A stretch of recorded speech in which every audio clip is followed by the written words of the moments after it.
at 39, Yeah. you're not in peak physical.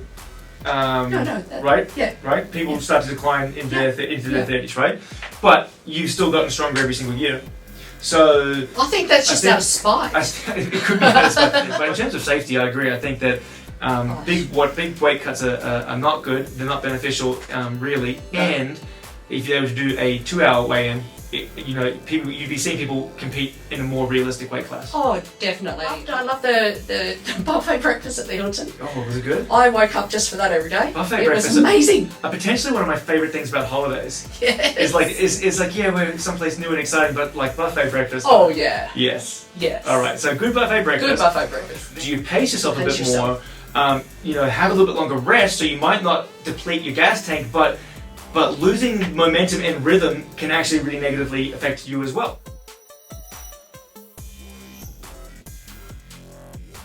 Welcome back, everybody, to the Strength Institute podcast. I have Megan Clark with me here today, long-term member of the Strength Institute and multiple appearing strength athlete. Let me give a little bit of a rundown on Megan's accolades here. She is a 3-time WA Strongest Woman under 82s. I'm not going to do all the things, all right? She is a 1-time Open WA Strongest Woman. She is a 2-time Australia's Strongest Woman, once with the Federation ASA, Australian Strongman Alliance, once with Australia's Strongest. She is a world record holder in the silver dollar deadlift, and now a top 10 finalist, a 7th place in the World's Strongest Woman competition. Megan Clark, welcome. Thank you for joining us. Wow. And that's all been in, 4 years? I've been here for 4 years now. Yeah, even a little less because it's 4 years in January. It's 3 and a bit. Yeah, 3 and a bit. 3 and a bit. But yeah, that's a lot to achieve. And really, when I came here, I was just I just did a bit of running and cycling for fun. Did a bit of basketball and see what you can achieve. Yeah, after basketball, went into triathlons and then finally got a good coach. And it makes a difference. Yeah, which is great. No, finally got a good coach. You can admit it. Well, we do all right here. We're doing all right. The team is doing well. Yes. Basically, I just wanted to do a little bit of a rundown, a recap of the OSG, the official Strongman Games, which is the world's strongest man and woman competition for all the non-professionals. So you have the very top professional guys that do like the world's strongest man, your Brian Shaws, your back when Eddie Hall was competing, those sort of characters. And then for everybody else has the OSG, the official Strongman Games. So it hits 4 different weight classes for the men and for the women. Yes. And then they also have a whole Masters division as well. Yeah, they had Masters in there this year. That was really cool, actually. Yeah. It was really nice to see maybe my future. Yeah. Because I'm 40 next year. So technically you're allowed to do Masters next year? Technically I'm allowed. I don't think I'll do Masters next year, but, in 5-6 years' time, my body probably won't be the same, but I still love the sport. Yeah. I still want to do it. But in the men's Masters, they had some really big names. Yeah. Well, huge names. Yeah, Mark Felix from the UK, who still, he had like the strongest grip in the world back when he was competing in the Opens, and he's still a grip monster as well. And he did amazing. And you had Big Z. Oh, was Zadrunas Savickas competing? Yeah. Oh, I didn't realise. And you had Nick Best, who used that opportunity to retire. And it was just, I was behind there backstage, and there was so many people that I've only stalked on Instagram. Right. And it was like I was competing with them now. It was pretty cool. All right. I didn't know a lot of them though. Like I only knew like Nadia Stowers and that, and Donna Moore. Yeah. They were like in the heats with me. They were right next to me. It was pretty insane. But... Were you a little starstruck? Did it take away from your competitive edge, do you think? Or did you still go in there, no worries at all? Nah, I don't, because I don't really take myself too seriously. Yeah. So, I don't think I was too starstruck. But can I tell you a funny story about Mark Felix? Please. Please. A couple of years ago, when I was 38 or something, I was old, and I was up in an hour about continuing strongman because I thought maybe I was too old. So I told my friend Dan Geary from Southwest Strength, and he said... Who's going to be on the podcast next week. Yes. And he said, go and check out this guy named Mark Felix because he's pretty old and he's so strong. So I went and checked him out, and at the time it was like 54, and I was a bit upset with Dan because I'm like, mate, I'm 38. 54 is a long way away. He was just showing you what the benchmark could be. But when I was at the hotel, I kept seeing this guy, and probably not until the second day did I realise who he was, and I saw Felix on the back.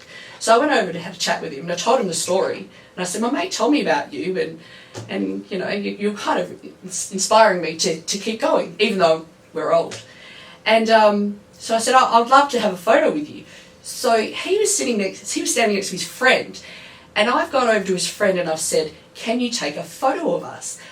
But as he leant in, it felt like he didn't say anything, so I'm not going to assume this was the case, but we can safely assume. It felt like he thought I wanted to get a photo with him, and I just that yucky feeling. So I got my picture with Mark, yeah. And then when I got my phone back, I walked away, and I thought, ooh, he better not be some famous guy that I've just really offended. And I've turned back and I've looked on the back of his shirt, and it's Nick Best. Yeah. Yeah, great strongman competitor. Yeah, I don't know who that is. Yeah. But when I tell people this story, they're like, Nick Best? What? Yeah. Yeah. Yeah, recently seen on the Shore Strength YouTube page. Yeah. That was me all weekend. That was not fun. a clue. Yeah. Didn't matter. Well, had a great time. That's good. It ended up being quite an interesting little... it was an adventure. It was quite an interesting little adventure for both of us, actually. So, I mean, the plan was originally that my wife and I were going to travel across to the US to visit my folks for 5 days, then fly across to Florida for 5 days for your comp, get there the day before weigh-ins, day weigh-ins, 3 days of comps, fly out. Then spend about 10 days, you know, use it as a second honeymoon, a bit of Vegas, a bit of LA, maybe go to Disneyland. Oh, definitely. Have a great time. 2 days before we were scheduled to leave, my partner was not cleared to fly, not allowed to fly, potential health issue, whatever, so she's fine, everyone, she's fine. She's fine. She wasn't allowed to go, so like, alright, I'll still go, we decided, but I will shorten the trip. I'll spend 5 days with Mum and Dad in San Fran, we'll go 5 days into comp with Megan, then I'll come Your back. parents live there half the year. Yeah, they spend about half the year in San Fran. So there. you've got American citizenship, don't you? I am a dual citizen, yes, yeah. Don't hold that against him. Oh, well, I think it's probably a good thing. You know, it's a good thing. So I get to the US. I was 4 days in at this point, and this hurricane front was moving through. You know, expect the hurricane to hit Florida, like right when I'm meant to be landing. Yeah. And you were not just anywhere in Florida. Daytona Beach. Daytona Beach, right where we were. Staying. And basically, you were getting in the day before me. Yeah. And so I get this notification, your flight's been cancelled. And I'm like, oh, geez. So I messaged you straight away, has your flight been cancelled? You're like, no, I'm still good. I leave tonight. I land in the morning. I'm like, all right. Because mine wasn't until the following day's next evening. So I reschedule. I think, all right, Daytona Beach is a small airport. I'm going to go through Orlando, which is an international airport, where you were getting to, right? So I'm like, all right, so they must still be open. So I rebook my flights, and I'm trying to then book a shuttle bus up from Daytona Beach, so up from Orlando to Daytona Beach. And the website's not working properly. I'm going, so what's going on here? I call up, I wait for like 45 minutes. I finally talk to these people, I'm like, hey, I can't book the shuttle bus. It says it leaves every half an hour. What's the deal? They said, we're actually cancelling all of our things tomorrow because the airport's getting shut down at 10 a.m. or at 8 a.m. or something. All flights after that are cancelled. I'm like, I just booked my flights in, I'm all good. Like, you know, like you'll be the last person to know, but your flights are going to be cancelled. Like, So, sure enough, an hour later, I get the email, your flights have been cancelled to Orlando. So now I'm thinking, right, okay, so what are my options? My only other options at the moment to wait until the storm blows over, but I'll miss the comp, right? So that's not good.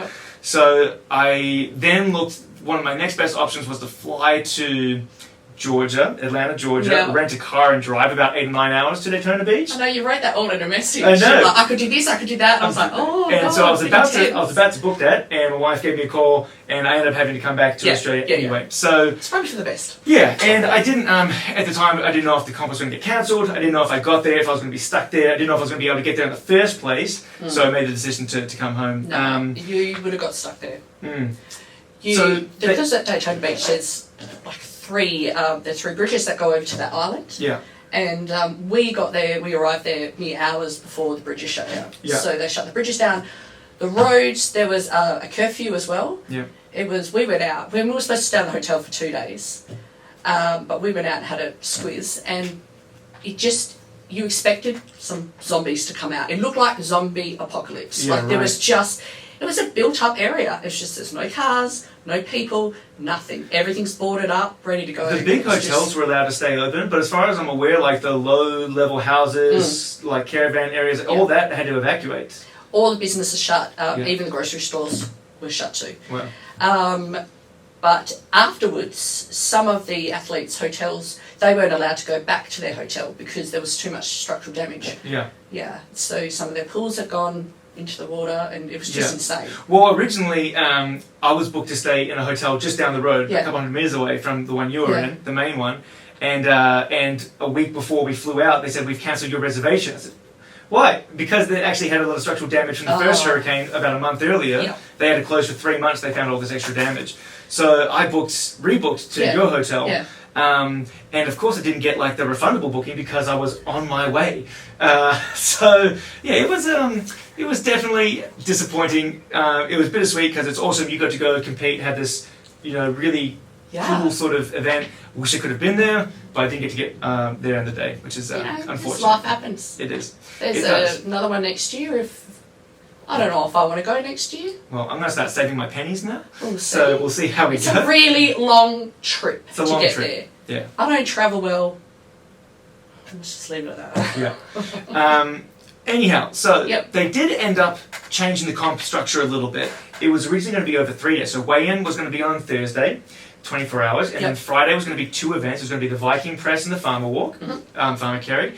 The second day was going to be the axle deadlift, like a big hammer tie axle deadlift and sandbag to shoulder event. Yeah. And then there's about 23 competitors in your weight class, I think.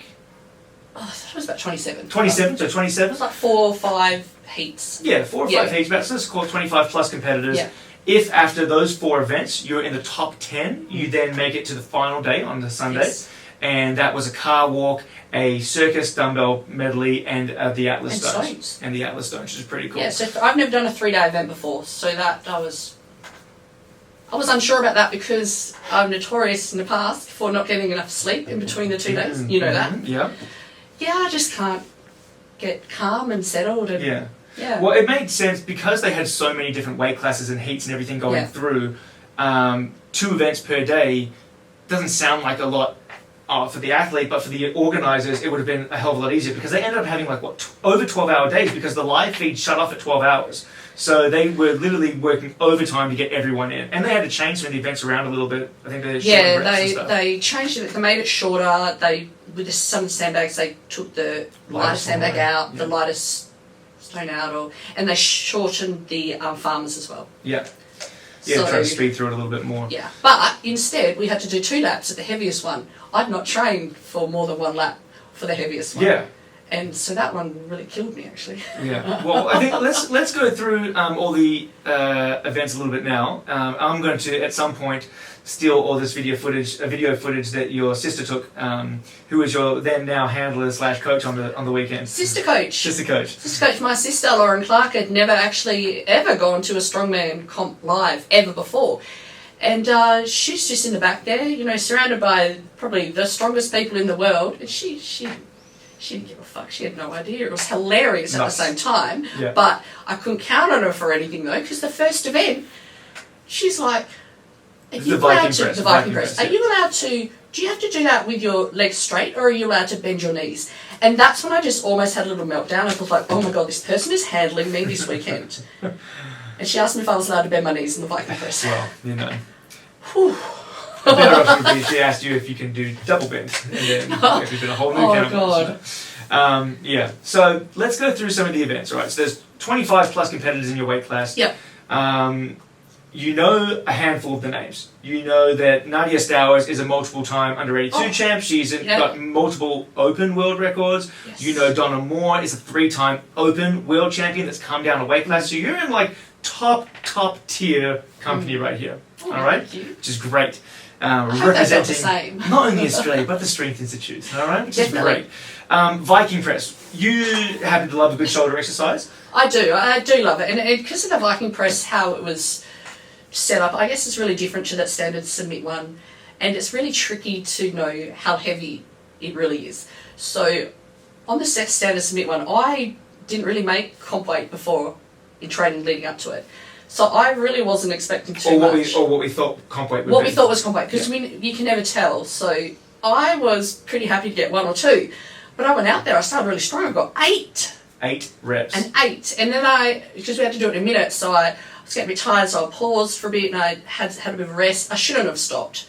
Because after that, I just couldn't do any more. So it's a fine line to walk, and for people that haven't competed in strongman or done a lot of work in the gym, there's this fine line between going non-stop and risking completely gassing out the muscles in the gas tank and just losing all of your energy to be able to finish the reps, or do you pace yourself a bit more, have a little bit longer rest, so you might not deplete your gas tank, but losing momentum and rhythm can actually really negatively affect you as well. Oh, yeah. So it's like, do I change my rhythm to try to save some gas tank, or do I blitz it all the way through and risk just gassing out, but not by keeping my rhythm? So anyway, you thought maybe you could squeak out an extra rep, but I mean, 8 reps still phenomenal effort. When I got under there and started to do the first 2, they were like, oh my God, I can do them. I wasn't expecting to be able to do them. Yeah. So I just did them as much as I could, as many I could before I couldn't anymore. Yeah. So I was happy with 8, to be honest. Yeah, that's great. Yeah. And then the second event is the farmer carry. Okay. And so do you remember the weights and distances? Yeah, originally it was 100 per hand up, drop, turn around, 100 per hand back. And distance? 15.25 metres. Yep. So 50 feet. Meters, yeah. And then so you've gone 15 up, 15 back, and then you have to jump out of it and get into a different frame, 113 per hand back. But because they were short on time, they rejigged the lift, so it was just up and back at the heaviest one. Yeah. So it was up and back at 113 a hand. And we literally, on our last heaviest week, was the first time that you managed to get the full 15, just 15, with the heavier, with the 113s. And this is no straps, guys, it's just raw dog it, as Ash would say. Alright, just grab a hole. Yeah, it was hectic. Yeah. So you had to go double that distance. And you did make it. You made the full distance within the time. There's a few drops, which you're allowed. So it depends on the competition, but usually if your grip fails and you drop it, as long as you're not trying to slide it or drag it along the floor, you have the whole time limit to pick it up and finish. And I actually dropped it. It was about 1 metre away from the finish line, and I heard the 5 seconds to go, so I just picked it up and threw it over. Yeah. Because I wanted to get it in that time. I had 60 seconds. And you got it. And I got it. Which is awesome. So right now we're already 2 for 2 PBs as well. It's the heaviest you've done for the most distance and more reps than what you were even thinking you were going to get on the Viking press, which is great. But at that stage, I had winded myself. I thought I had winded myself really badly, and I was really not in a good way at that point. You had said that you sent a message saying, winded myself. It's like, all right. I mean, but you got a good break now between that and the actual deadlift. Like, hopefully she'll recover. She's pretty fit. She's got this background in endurance sport. So like the gas tank is there, and Megan's gas tank is probably better than most, just from that background, I would say, right? So I was like, oh, it's all right. Going into the actual deadlift, which was always going to be a tough one. We had gotten up to comp weight for a couple reps here. Yeah, but it was always tough. Megan's got a very strong deadlift from a higher starting position. So if it's a silver dollar deadlift, a wagon wheel deadlift, anything along those lines, fantastic. But from the floor, Megan's tall. And Megan's probably walking around a full head taller than most of the girls in the under 82 class. Oh my God, right? I was, no matter the lie, the tallest and thinnest in my weight class. Yeah. All of those girls, they would have been probably height-wise of under 72, under 73 or under 64. Yeah. They were just... boxes. Yeah. And I guess any strength sport where there's weight classes, you want to maximize how much muscle you have for that weight class. So if you're super tall, you're wasting or allocating body weight of just bones and lean tissue other than muscle, so blood and everything like that, right? It's just more weight to be taller. Yeah. So usually at a high level comp, you'll see these weight divisions start to get shorter and just stockier, right? Yeah. So Megan, did very well for being, basically a full head taller than almost everyone in her division. I was actually really surprised. I saw these women and I thought, oh, maybe there's a lot of under 64s here today. Yeah. But they're all in my weight class. Yeah. Which is interesting. So, how do you feel about, putting on an extra 15 kilos and going up to opens then? No way. I've never been this big in my life. Yeah. I think when I started Strongman, I was probably about 78 kilos. 78, I think 76. you're a little less, yeah, because you're only like a couple kilos over the 73s. You're like maybe 75, 76. 75, 76 on a lean day. Yeah. But now I sit at about 84, and then I cut to 82. Mm-hmm. 84 is good. Small cut. And you get some of these girls that we're doing that are a head shorter than you, doing bigger weight cuts than that. Oh, massive. Yeah. Definitely. Yeah, it's not. I don't really like to cut. I can get massive amounts of food in, and I can enjoy myself sitting at 84. Mm-hmm. And I think that's. I don't really like that part of the strength sports of having to do that ridiculous cut, and I don't think it's healthy. I don't think it's right. Yeah, it's not healthy, and it can be dangerous. People have severely hurt themselves. End up in hospital from doing big weight cuts. People sometimes those boxes. There was a Muay Thai girl, I think, trying to do it, right? So, but that's what you're going to struggle with when you're doing weight class, is that people are going to try to game the system and lose as much weight as possible before the weigh-in. Now, the problem with strongman and a lot of the powerlifting federations is 24-hour weigh-in, which means you do technically have time to rehydrate, get an IV drip, something like that, right? Eat some food. What the IPF in powerlifting actually does right is a 2-hour weigh-in. Yeah. You weigh in 2 hours before your comp, which means you might cut half a kilo, but you're not cutting 5 kilos. Yeah. Do you know what I mean? Which is a huge difference. And again, it's that payoff. If you drop 10% of your body weight doing a drastic water cut and then rehydrate it 24 hours later, do you lose 5% performance, 10% performance? Yeah. Is it worth it versus not having that extra muscle mass and doing a much smaller weight cut? It really comes down to the individual preferences of the athlete. But in terms of safety, I agree. I think that big weight cuts are not good. They're not beneficial, really. No. And if you're able to do a 2-hour weigh-in, you'd be seeing people compete in a more realistic weight class. Oh, definitely. I mean, I did my first weigh-in. It was 83.5 when I was there, and I didn't cut at all coming over, because you're travelling and that you can't just not. So I did a little steam bath because everything's shut. I couldn't go to a sauna or anything. Yeah. And then within an hour and a bit, 2 hours, I got under there. But it's a bit like me on the leg press. You know how I get really vulnerable because it takes me to a place where I don't like. Yeah. When I cut, even if it's just for a little bit, even if it's for 1 kilo, I get in a very vulnerable state. Right. And I couldn't imagine competing 2 hours after that. No. No way. Yeah. I turn in a bit of that's because people should be turning up at the correct weight.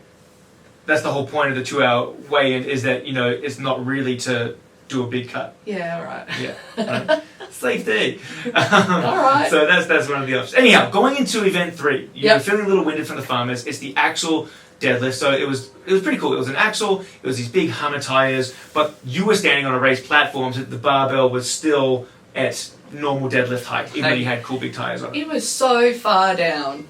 It was just a normal deadlift height. It feels like a long way down when you're used to pulling from your kneecap. I looked at those videos, and you know how we'd be doing a lot of hinging work? Yeah. Like, I didn't do any of that in that. All I did was just pull it up with my back. Yeah. And that's why it was so slow coming up. Yeah. I only did 3. 3, which was still a PB. And it was disgusting form. It was not great form, but it was still a PB, right? So going into event 3, or 3 events in, PB on the Viking press. PB distance for the farmers, and PB on reps for the axle deadlift. Yeah. But when you put this video in, 2 girls behind me, you'll be able to see someone named Kimberly Dirks. Yeah. And she's a bit shorter than me, but her technique was unreal. Yeah. Make sure you put that in there. All right. Because I watched her a lot. Just trying to be more like her. These short girls, they're basically pulling from their kneecaps anyway, right? So you're pulling from your ankles because you're so tall. Yeah, right? It felt like that. Then we moved on to the sandbag medley. 4 sandbags. 4 sandbags it was, right? Yeah, it was 4. Yeah, it was 4. It was going to be 5, but they scrapped the lightest one. Yeah, so what were the 4 weights that you had to do? Do you recall? Oh, I don't recall. I do recall the 3rd one, lifting that many times at training before. And you've done the 4th one in training as well. Yeah, did I do any of that on the day? No. No. So in training you had done the weights of all 4. Yeah. All 4 bags. On comp day you only got through 2, and I'm getting inundated with messages from people that don't know that I'm not actually there. Like, how come she only lifted 2? Was it tactical? Was it strategic? It's mainly Fiona. It's mainly for you, Fiona. You keep blowing up my damn phone. Just because Fiona worries about me. She goes, was it, she, like, I don't know, is it strategic? Like, she's just trying to save energy for day 2 because she's already made top 10? I'm like, I'm just not going to reply. It's a mystery. Yeah, right? mystery. So, basically, it was just gas tank. You just didn't have the energy to put them up. And it's coming out of that one. I was really, really exhausted, and I said to my sister, "Whoa, that took it out of me." And she goes, "Meg, it's 10 o'clock at night." Yeah, and what time did you start? It was 10 in the morning. So 12 hours hanging around the competition floor. It's 12 hours, 4 events spread out over 12 hours. It's a long day. And to be honest, even though you're eating food and that, because you're competing, it's not like you're not fueling yourself as optimally as what you would be if you're just going to the gym the next day or you're going in fresh for the first event. And that's not even including getting up earlier, showering, having breakfast. Like, it's a long day, 12 hours. So I think I'm watching it going, all right, probably just general fatigue, not used to, even though you're used to doing 3-4 exercises in a session, which might only be 2 or 3 hours, just by the pure length of the day of competition, it looks quite taxing. Oh, definitely. And in warm-ups as well. Warm-ups are tough. I've never been in a competition where you kind of had to fight your way in to warm up on that equipment. Right. Like, there's a lot of people warming up. Yeah. And they had to put a limit on it. So if there's only 2 weight classes warming up, and then once they're up to perform, the next weight class can come in. Yeah. Yeah, if you were shy and quiet and you stood back waiting for someone to give you the equipment, it wasn't going to happen. Correct, yeah, you had to actually get in there and advocate for yourself. Yeah, you did. Yeah. So, day 1's finished. Thank God. Now, that would have been done over 2 days originally, Friday and Saturday, but it was all squished into the Saturday. Yeah. Top 10 make finals. Yes. You finished day 1 in 6th place. Yeah, I was 6th then. 6th place. So, Megan is now officially in the top 10 strongest women in the world. She's gone to finals, which is day 2, which is going to be 3 events. You have a car walk. Yes. Basically, car walk you can do with straps or a yoke beam. This is a yoke car walk, so 1 bar across the shoulders, picking up a car frame. Then it was a circus dumbbell medley. It was 4 circus dumbbells in increasing weights, and then Atlas stones, 6 Atlas stones? 6 Atlas stones increasing weights. Decreasing heights, increasing weights. Yes. Yeah. And how did you feel? How did you feel waking up on day 2? Were you feeling sore from day 1? Were you feeling just tired from day 1? Did you feel fine? Like, what was it like on day 2 of this big international competition? Do you know how many hours of sleep I got that night? For like 2? How many hours? 1 hour? 1 hour. When Megan and I were over east in Brisbane for ASMS, Australia's Strongest Middleweight Series, it's like we went to bed at like 10 or 10:30, and then the lights come on at like midnight. She's like, oh, fuck this, I can't sleep. And so then just turns the TV on, and then I'm like, Megan, I know it's like you're not tired, it's fine, hard to sleep, but if you had the TV on, like, you're definitely not going to get to sleep. So do you reckon we could maybe just try to go to sleep? And you're like, oh, fine, red and the book. No, it was more stern than that. I was like, what? Daddy Coach is being stern. Well, you need to get some sleep. Competing on day 2, you need to sleep. Yeah. Anyhow, so you only get about 1 hour sleep. So was that nerves, or was that just like everything? Which, again, if you're not used to lifting really heavy, and I had the same thing when I did Australia's Strongest Man back in 2011. It was a 2-day comp, and after day 1. It was 3 events day 1, 4 events day 2, and I was obviously a little tired because you've lifted maximally 3 times that day. But for me, I wasn't super nervous thinking about day 2. It was more I get like the central nervous system jitters, like after lifting really heavy, like almost like the shakes. So I'd be like lying in bed and just like everything is just elevated, like the central nervous system is elevated, you know. And so that's what I struggled with. That's a high. I don't think it was a high. I don't know if it was a high. I just think my brain was overstimulated from my central nervous system was overstimulated from just that, and maybe the experience in general. I get a natural high from lifting heavy weights. Yeah, it was different. Like when I was doing a bit of running, and you get like a big endorphin sort of pump afterwards. Like it didn't feel like that. It just felt like jittery, like wired almost. You know? Yeah. Probably a lot like that. Yeah. I spent a bit trying to sleep, like you said. I remembered what you said. But then I needed to get out and walk, so I walked around the whole hotel. Okay. I discovered all the places that said employees only, and I walked in there and I checked out everything at like 1 a.m. in the morning. Yeah. If you need towels, I know where to get towels at the Hilton. Yeah. All right, you go through this door. But in the morning I felt exhausted. Yeah. You know, when you're so exhausted, the back of your eyeballs hurt. Yeah. Just hurts. Yeah. But, you know, you just push through it because you're an athlete. You've got to push through it because you got 3 events and Yeah. you're the top 10 strongest women in the world, right? Yeah. No slouches in there. No, and you know, I loved the buffet breakfast at the Hilton. Oh, was it good? I woke up just for that every day. Buffet it breakfast was amazing. Potentially one of my favorite things about holidays. Yes. It's like yeah, we're someplace new and exciting, but like buffet breakfast. Oh yeah. Yes. Yes. All right. So good buffet breakfast. Good buffet breakfast. Then we head down to the competition. Well, you head down to the competition floor. Event 1, the car walk. Now the car walk was 295 kilo car. That's what they said. Yes. And in training, we managed to go the full 295 for the full 15 meters or 50 feet. But you know, in your class last at heavy Hotsparler, I did the 300. Yeah, but that was a yoke, not a car. That was a yoke. Yeah. So the difference between a yoke and a car, obviously, is your weight distribution is going to be pushed out a lot longer on a car, so it's going to feel less stable. Whereas a yoke is more compact. Also, if you have a yoke that goes up a lot, you're in the center of gravity. Whereas if you have a car and it's going to wobble potentially more. Would it make that big of a difference for me to only be able to walk 9 feet compared to 15 metres? Yeah, correct. So I think you got 6 metres out of 15. 6.5 or 7. It was just under halfway. No, it wasn't. What do you mean? Wasn't it? No, it wasn't. It was disgusting. I came last in that event. Oof. It was tiny. It was like 9 feet. I thought it said 6 metres on the score sheet, but maybe that was wrong. Maybe it was 6 feet. Maybe it was 6 feet. I don't know. Well, it was horrible. Okay. But I set the bar. I set the yoke bit. It was too low. Too low down the back? It was too low.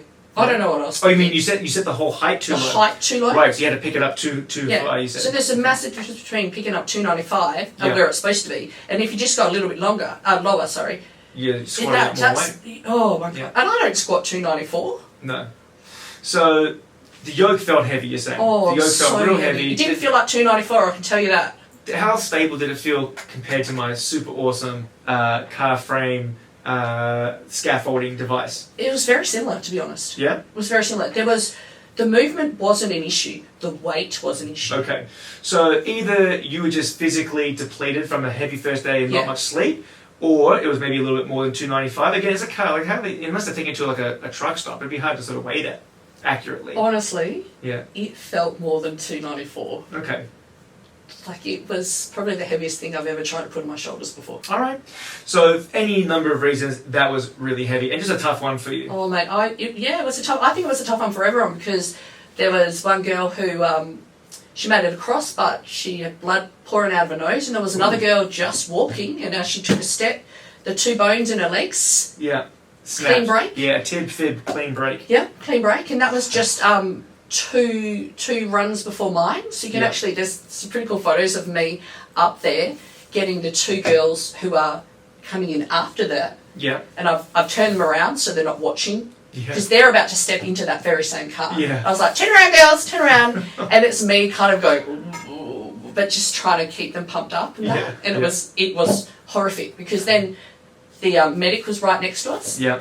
And then they started, get the medic! And then the medic runs past, and it was crazy. It really was. And I'm still recovering from seeing the log just kind of just smash that guy at Hot Fella, yeah. Yeah, collapse him underneath. And whoa. Every now and again that happens, right? I remember seeing on one of the old World's Strongest Man videos back when it was on like the European channel on Foxtel, you know, there's some obscure Eurosport on Foxtel back in the day. Was it SBS? Yeah, no. This is like, I remember I had Foxtel, I was on Eurosport, or one of those channels, and it was hard to find.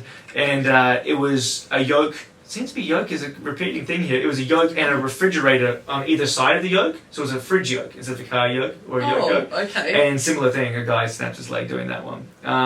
Anyhow, yeah, you placed 10th out of 10 on the car walk, which I'm not angry, maybe, but I'm a little disappointed because yoke is my favorite event. I know, it's my favorite event. I'm just gonna put it out there that Nevin is very, very, very, very good at yoke.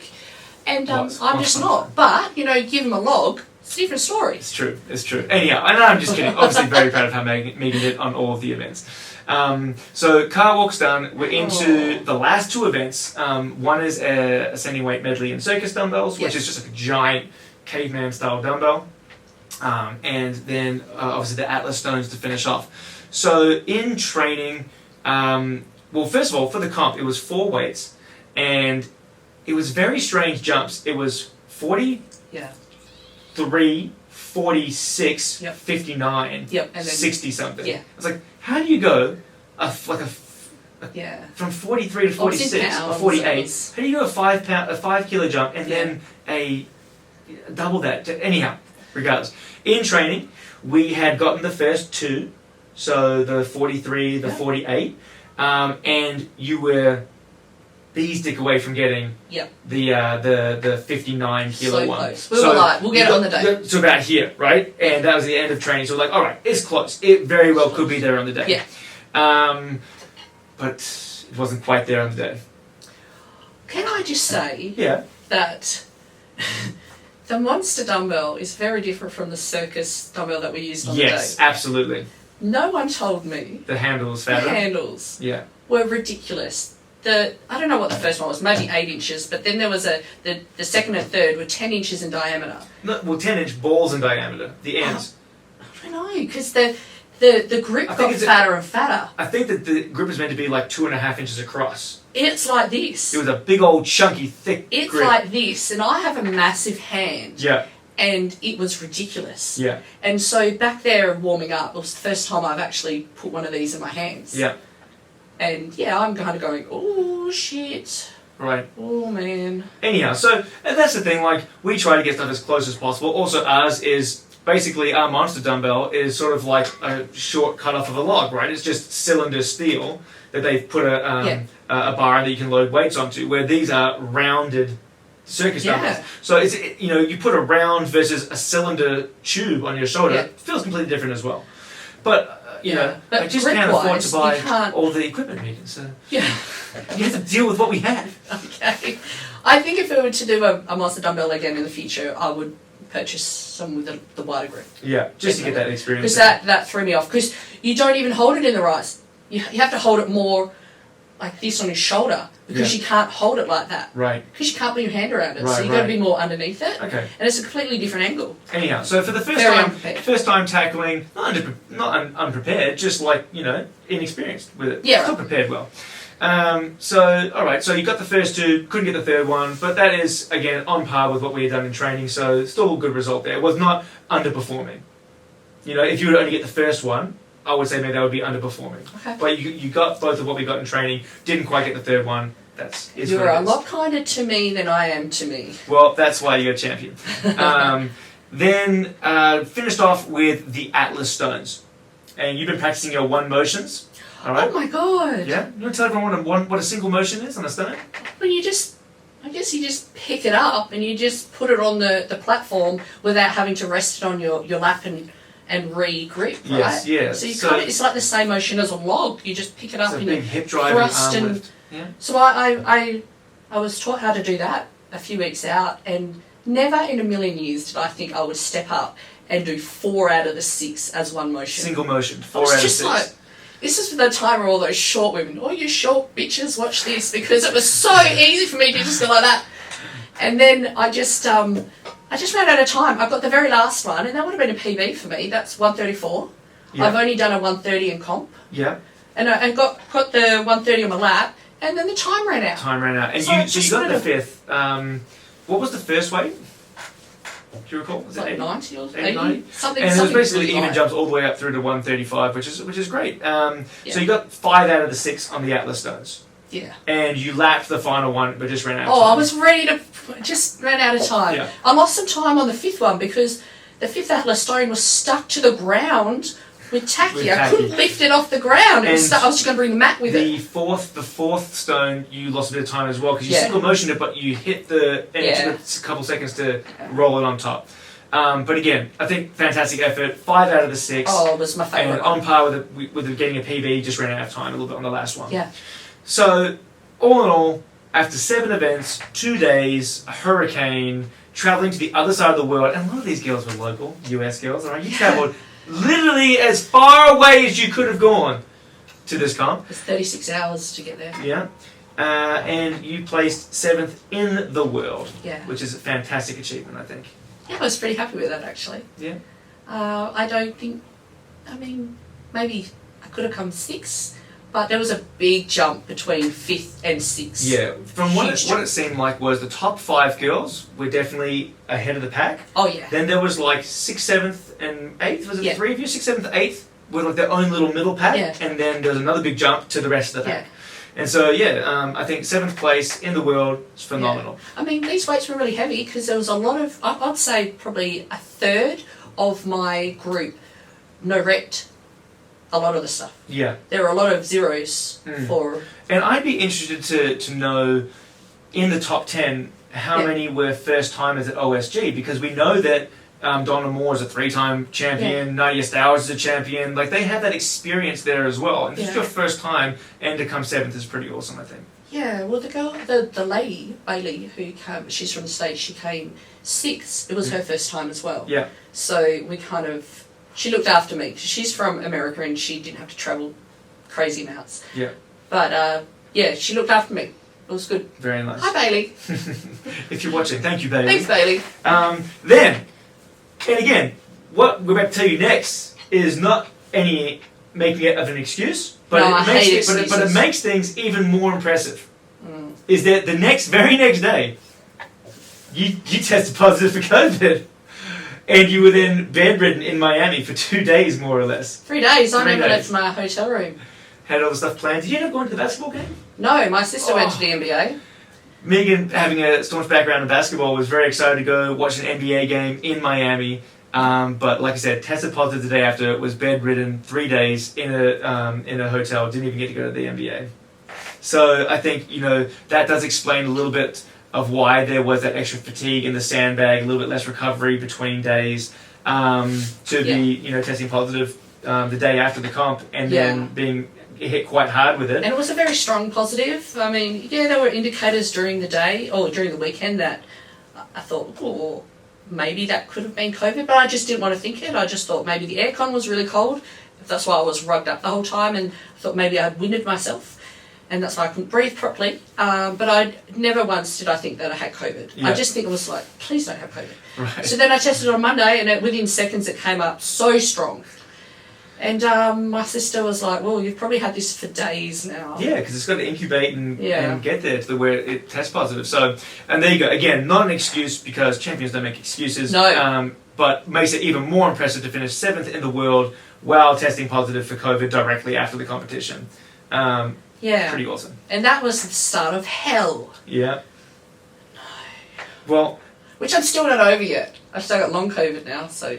Yeah. Cheers. I would like you to tell everyone as well, because when, I was in touch with you, I was like, I'm really excited to, see your medal and all this cool stuff that you got for getting 7th in the world, and then you say, I don't have my medal anymore. What happened there, Megan? We hired a car from Daytona Beach and we're going to drive to Miami, and I've just left my medal in my laptop bag in the car hire office. I mean, the medal... In where? 4 hours away in Daytona Beach. In Daytona Beach, and you're in Miami now. Yeah, we didn't realise it. I mean, it was okay. I knew the medal. I'm sure I'll be able to get a replacement medal. But what bothered me was that I left all my school reports in that laptop bag. And do you think I did a backup anywhere? Do you think I emailed it to myself? No, all the originals were on there. But luckily, got it back. So another athlete was still there. Ellie, she was in Opens.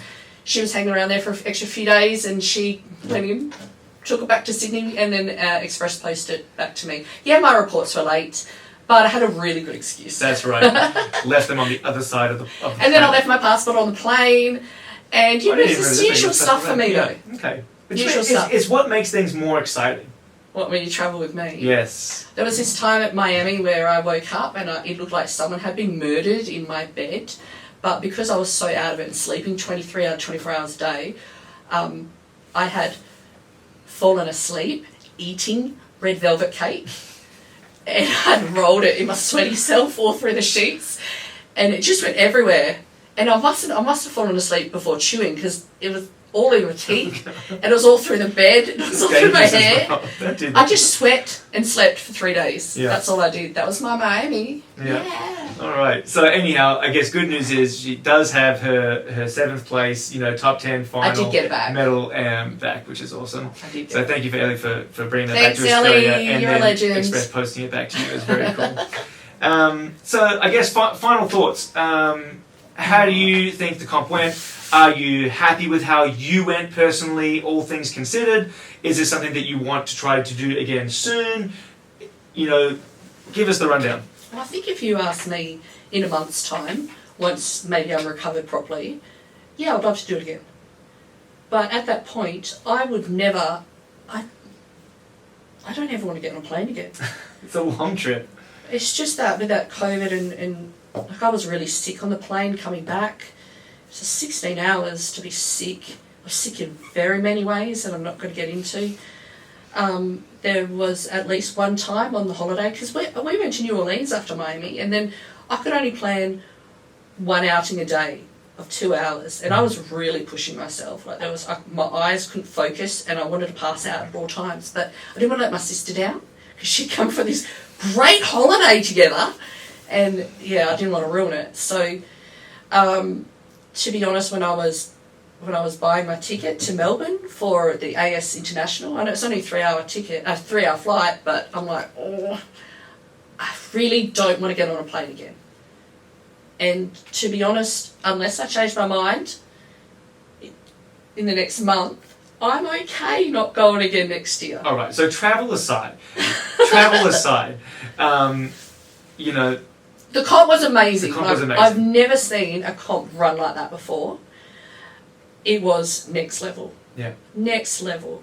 And to do what they did and to put day 1 and day 2 into one day, yeah, crazy. And yeah, there were some hiccups, but no one would have known there were hiccups because no one saw it. It was all kind of backstage, like they had some issue with the car and that, but Lynn, the guy who runs the joint, he's been running it for years, just really calm, softly spoken, just onto it. Everyone respects him so much. So the people who help him, like it just runs like, it's just perfect. Yeah. It's just really well run, so professional. Yeah. It was amazing. Yeah. Oh, I loved every moment of it. And so, all right, so you loved the comp, fantastic experience. Yep.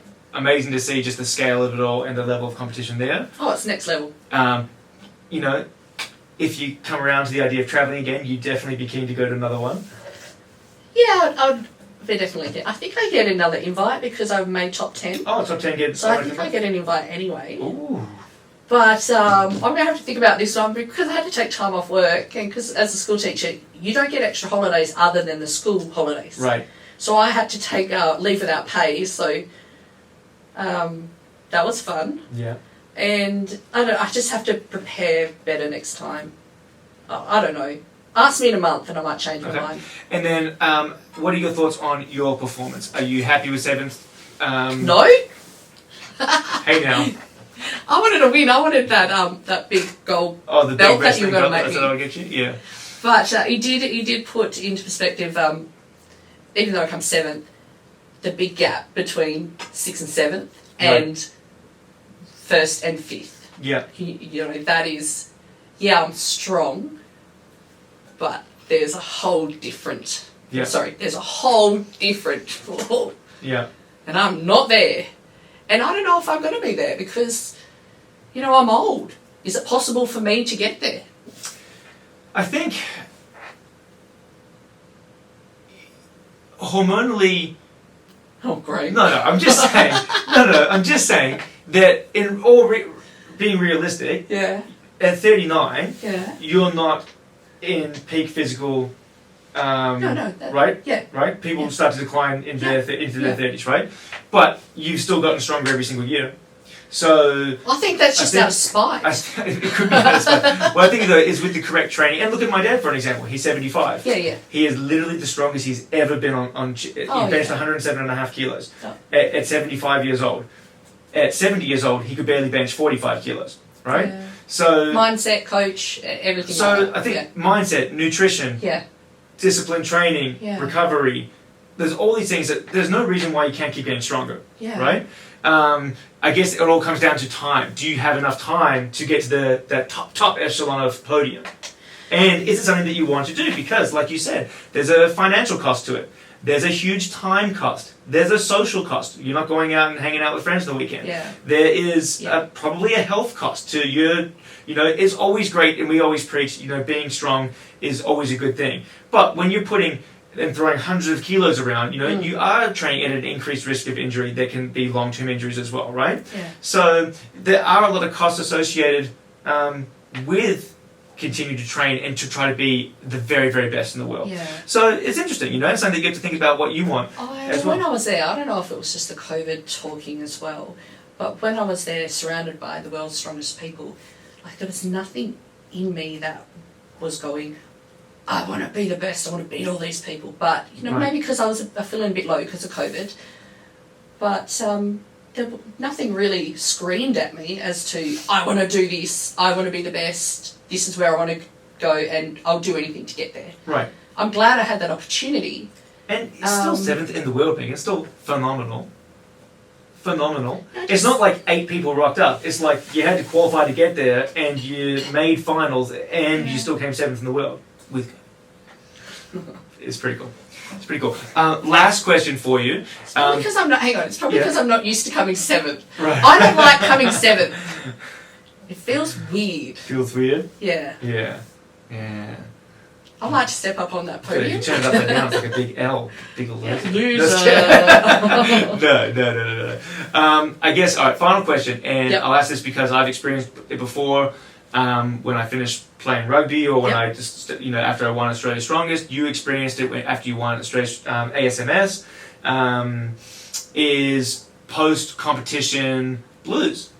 You spend a long time training for something in particular. It's a lot of, like you said, financial pressure and physical strain and lacking social life and all these things, right, that you sacrifice to be in the position to go over and compete. And then when you finally do, and it all comes to a head, and it's like, well, it's over now, and now what? Was it worth it? What do I want to do next? All these things can come in, and it can get flat for a little while. So I think it was good that you had COVID, but you had a bit of time with your sister. You could do some things in the US, not worry about strongman training at the moment. Did you experience it, or? Yeah, well, I've experienced it in the past because, I've won, and then it's like, what's next? But going to that, having that opportunity to going to, I guess, that next level, I've been able to see what's next, and I don't know if it was that appealing. Yeah. I don't know. So now I know where the next step is. All right, and in full disclosure, what about it's not? I know, but for the people listening, what is the thing that would put you off from trying to get to that next level?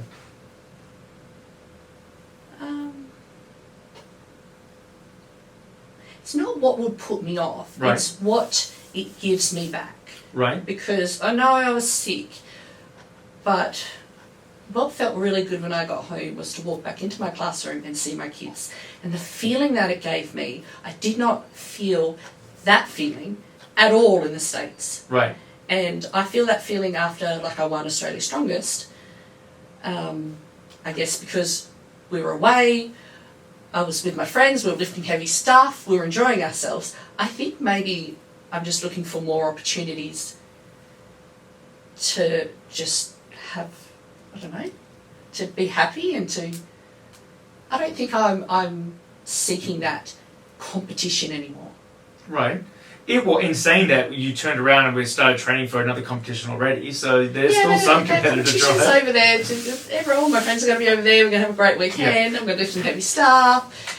I just don't see my purpose as being the strongest in the world.